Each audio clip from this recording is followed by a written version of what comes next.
তার আগে যে বিএনপি বা এরা যে কিভাবে কি দুঃসাহসের সঙ্গে দেশটাকে কত জঘন্যভাবে নিয়ে গেছে, আমাদের বঙ্গবন্ধুর মৃত্যুর থেকে শুরু করার পর থেকে তারা এসে তাদের সেই সব সাসপেক্টদের বের করে দিয়েছেন দেশ থেকে, সে হোল ফ্যামিলিটাকে মেরে, তারপরে দেশের কত ডিগনিটারিদের মারছেন, সেগুলোকে চুরি করে মারা।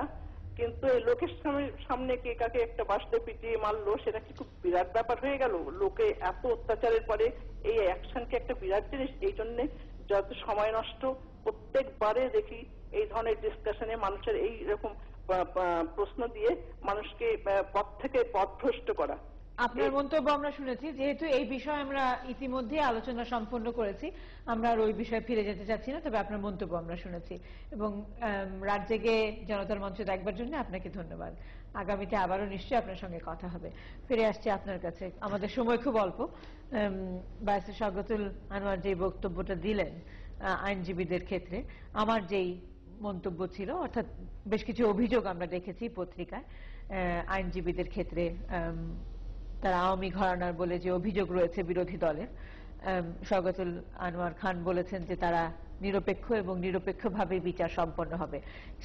এই মন্তব্যে আপনি কি আশ্বস্ত হচ্ছেন যে যুদ্ধাপরাধীদের বিচার কিংবা মানবতার বিরুদ্ধে যারা অপরাধ করেছে তাদের বিচার নিরপেক্ষভাবে সম্পন্ন হবে? আমরা আশা করি সেটা। উর্মি আপা, আমাকে একটু ব্যাকগ্রাউন্ডে যেতে হবে। উনি কয়েকটা ইস্যু নিয়ে এসেছেন, লয়ের ব্যাপারে উনি পরে কিছু কথাবার্তা বলেছেন, আমি সে ব্যাপারটা তো কথা বলতে হবে, এবং তদন্ত নিয়ে কথা বলতে হবে। নুরেমবার্গ ট্রাইব্যুনালের কথা বলেছেন, টোকিও ট্রাইব্যুনালের কথা বলেছেন, আমি এভাবে একটু কথা বলতে হবে, আমাকে একটু সুযোগ দিবেন প্লিজ। সময় অল্প। আচ্ছা, আপনার সময় অল্প, বাট আমাকে একটু বলতে দিন যে নুরেমবার্গ ট্রাইব্যুনাল এবং টোকিও ট্রাইব্যুনালের ব্যাপারে যে কথা ওনারা বলতেছেন, যাদের বিচার 40 বছর পরেও হয়েছে, তারা আইডেন্টিফাইড হয়ে গেছিল, মানে ইনিশিয়াল টাইমে 1945 সন থেকে শুরু হয়ে গেছে তদন্ত কমিটি, এবং 48 সনে বিচার শুরু হয়ে গেছে দ্বিতীয় বিশ্বযুদ্ধে যারা ওয়ার ক্রিমিনাল ছিলেন। অর্থাৎ তারা 1948 সনে আইডেন্টিফাইড হয়ে গেছিলেন এবং চার্জড হয়ে গেছিলেন, those people are charge for war crimes. এর মধ্যে অনেকে পালিয়ে গিয়েছিলেন, 40 বছর পরে তাদের বিচার হয়েছে। বাট আজকে যাদের বিরুদ্ধে বিচার করার কথা বলা হচ্ছে, তাদের কেউ চার্জড হয় নাই 39 বছর আগে। সুতরাং দ্বিতীয় বিশ্বযুদ্ধের সময় যারা চার্জভুক্ত হয়েছে, তারা যেহেতু তারা পালিয়ে গেছে, তাদের বিচার 40 বছর পরে হইতে পারে। কিন্তু 39 বছর পরে যারা আইডেন্টিফাই হয় নাই, 39 বছর আগে যারা আইডেন্টিফাই হয় নাই, যারা ইভেন চার্জ হয় নাই, তাদেরকে আপনি 39 বছর পরে বিচার করবেন এবং আপনারা বিচার করবেন। আপনারা আওয়ামী লীগ, আপনাদের একটা প্রতিদ্বন্দ্বী অর্গানাইজেশন নেতাদেরকে, এটা তো মেনে নেওয়া যেতে পারে না। আপনি যদি রোয়ান্ডার যুদ্ধাপরাধ ট্রাইব্যুনাল কথা চিন্তা করেন, আমি আপনার প্রোগ্রামে একবার বলেছিলাম যে আপনি যদি বলেন যে যুদ্ধাপরাধের বিচারের কথা, আমি তো সেটা বিরোধিতা করতে পারি না, আমরা সেটা বিরোধিতা করতে পারি না। তবে সেটা হইতে হবে ইন্টারন্যাশনাল বডির ইনভলভমেন্টে, ইন্টারন্যাশনাল ল, কম্পিটেবল ল এর মাধ্যমে। কিন্তু আওয়ামী লীগ যদি বিচার করে, সেটা তো মানা যেতে পারে না। ওনারাই একিউজার, ওনারাই একটা প্রতিনিধি দলের নেতাদেরকে করবেন, বিচার করবেন, ওনারাই ট্রাইব্যুনালের বিচারপতি নিয়োগ দিবেন, ওনারাই প্রসিকিউটর নিয়োগ দেবেন ওনাদের পছন্দ মতো। সেটা তো আমরা মেনে নিতে পারি না, সেটা তো মেনে নিতে পারে না।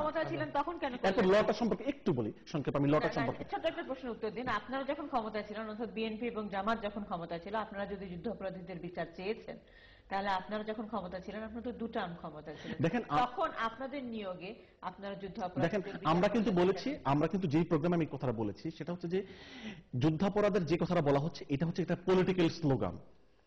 যুদ্ধাপরাধ হচ্ছে একটা সেটেলড ইস্যু।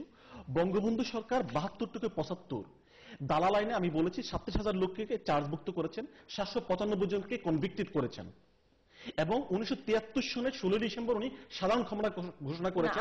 আমার প্রশ্নের উত্তরটা দিন, আমরা এই উত্তর শুনে ফেলেছি। ওকে, যেহেতু এটা সেটেলড ইস্যু এবং উনি পাকিস্তানি মূল যোদ্ধাপরাধীদেরকে ক্ষমা করে দিয়েছেন, সুতরাং, এবং ওনার দালাল আইনও রিপিল হয়ে গেছে, এবং উনি সাধারণ ক্ষমা ঘোষণা করার পরও আর কেউ নতুন করে কারোর বিরুদ্ধে ইনভেস্টিগেশন হয় নাই, কেউ চার্জমুক্ত হয় নাই।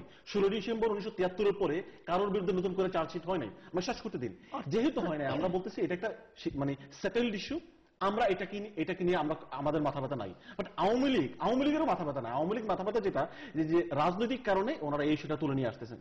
আমরা বলতেছি যে কথাটা যদি আপনারা করতেই হয়, আমরা করতে চাই না।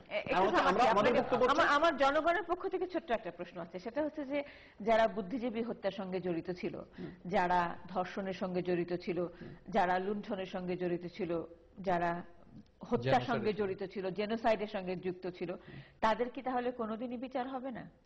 তো বিচার তো না, বঙ্গবন্ধু আপনি বলছেন যে যুদ্ধাপরাধীদের বিষয়টা সেটেলড ইস্যু, কি করে সেটেলড হয়? সেটেল ইস্যু, যেহেতু আমি বলেছি যে 100,000-এর মতো লোক অ্যারেস্ট করে 37,000 লোকের বিরুদ্ধে অভিযোগ আনা হয়েছে, চার্জ দেওয়া হয়েছে।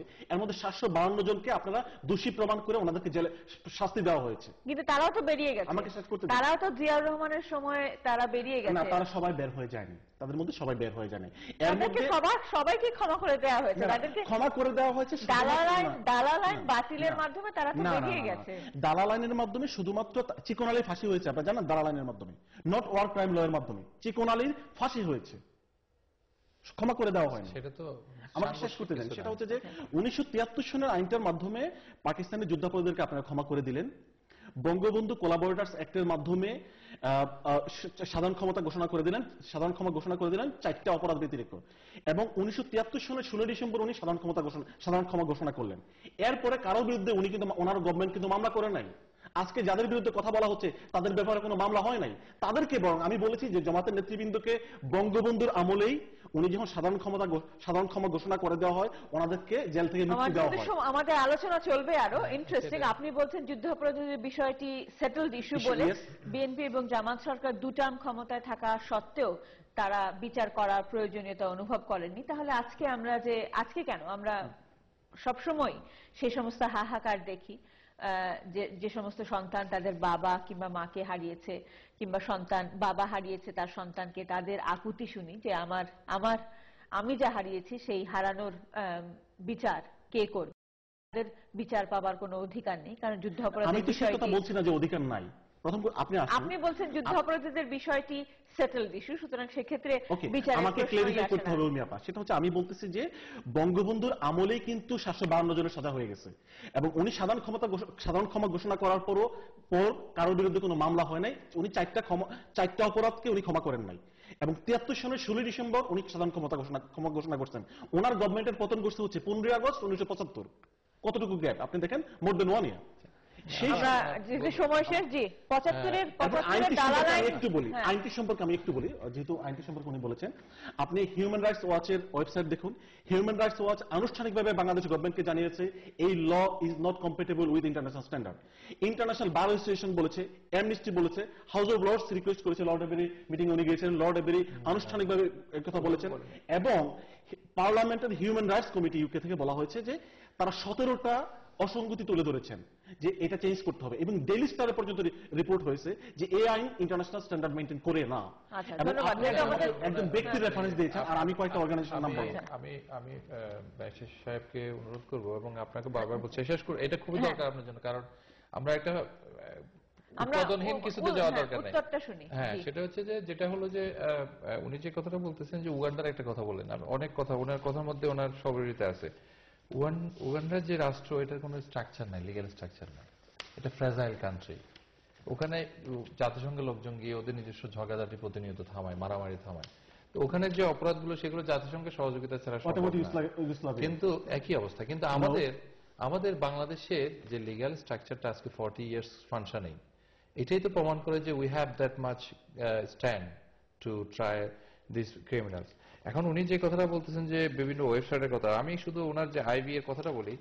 আইবি এর কথাটা উনি বলছেন, আইবি এর কিন্তু ফার্স্ট কনক্লুশনটা এটা সাধারণ মানুষ, আমাদের যারা দর্শক, ওনারাও কতটুকু রিসিভ করতে পারছেন, কারণ আমরাও ধারাবাহিক সংক্ষিপ্ত যেটা সংক্ষেপ করলেও কিন্তু ওনার সময়ের তুলনায় খুবই কম। আপনি বলুন। জি, আইবি এর ফার্স্ট কনক্লুশনটা হচ্ছে দি 1973 legislation with the 2009 amending text provides a system which is broadly compatible with current international standard. আমি দায়িত্ব নিয়ে চ্যালেঞ্জ করে বলছি, এটা হলো ফার্স্ট কনক্লুশন। আপনি সেখানে বলা হচ্ছে যে এটা সময় আরো আছে, আপনি আরো ডিফেন্ডার রাইট করে না, আপনি আগান, পুরোটা পড়েন। ফার্স্ট কনক্লুশনটা তো বললাম, পরে 73 অ্যাক্ট ইজ কম্প্যাটেবল, আপনি বলছেন 73 ইজ নট। ওনার 17টা রিকমেন্ডেশন দিয়েছেন, 17টা রিকমেন্ডেশন ওনারা দিয়েছেন। আমরা আমাদের আগামী অনুষ্ঠানগুলোতে নিশ্চয়ই, যেহেতু আমাদের সময় আছে, আমরা এই বিষয়গুলো নিয়ে আলোচনা নিশ্চয়ই করব, যেহেতু সময় খুব অল্প। কনক্লুডিং রিমার্ক কি হবে আপনার? কনক্লুশন বার্তা হলো যে 71-এ একটা বেলুচি সিপাহী তার সাক্ষাৎকারে বলছিল, একটা গ্রাম দিয়ে সে যাচ্ছিল, পোড়া সমস্ত বাড়িঘর, পোড়ার গন্ধ। হঠাৎ করে একটা শিশুর কান্না শব্দ পায়, দেখে যে শিশুটা, এটা চট্টগ্রাম কলেজের প্রফেসর আবু সাইদের লেখা বই, হঠাৎ ওখানে গিয়ে তাদের